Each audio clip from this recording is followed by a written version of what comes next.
I love coming to visit Virginia Opera and performing here. I have ties from my husband to Virginia. He was born here, and we love to come back and be in Virginia.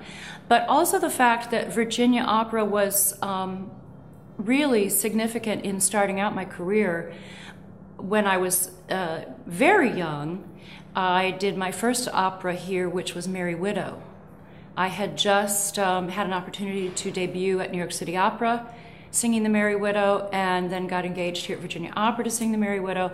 And then my roles progressed, and I've taken on a greater complexity of characters and have been invited back several times to do, as I mentioned, Valkyra, Blanche in Streetcar Named Desire, which was the last time I was here a couple years ago, and now Salome. There are many challenges to playing Salome.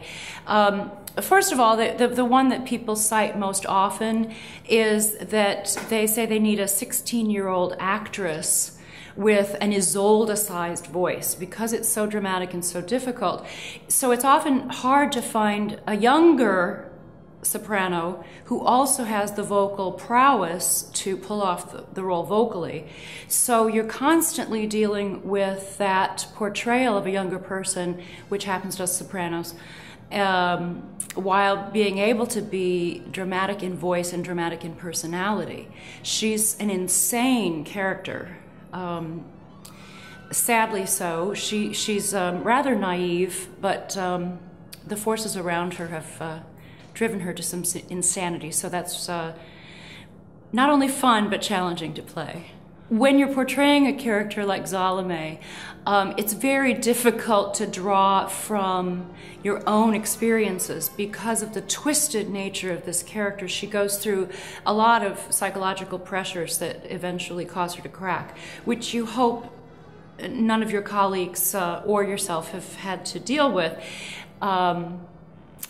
But you can draw from a naivete that we all experience in youth, and exuberance and the excitement of new things and discovering new people.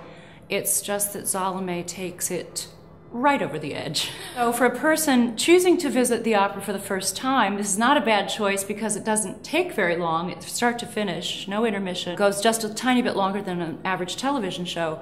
But it's going to contain some real dramatic singing, dramatic content, absurd kind of theater. So it'll be fascinating to people who have never experienced opera before. For those people who are really experienced opera goers, Salome is one of the great, fun, fantastic shows to come and see because the orchestra is so crazy. Everything about the show is crazy.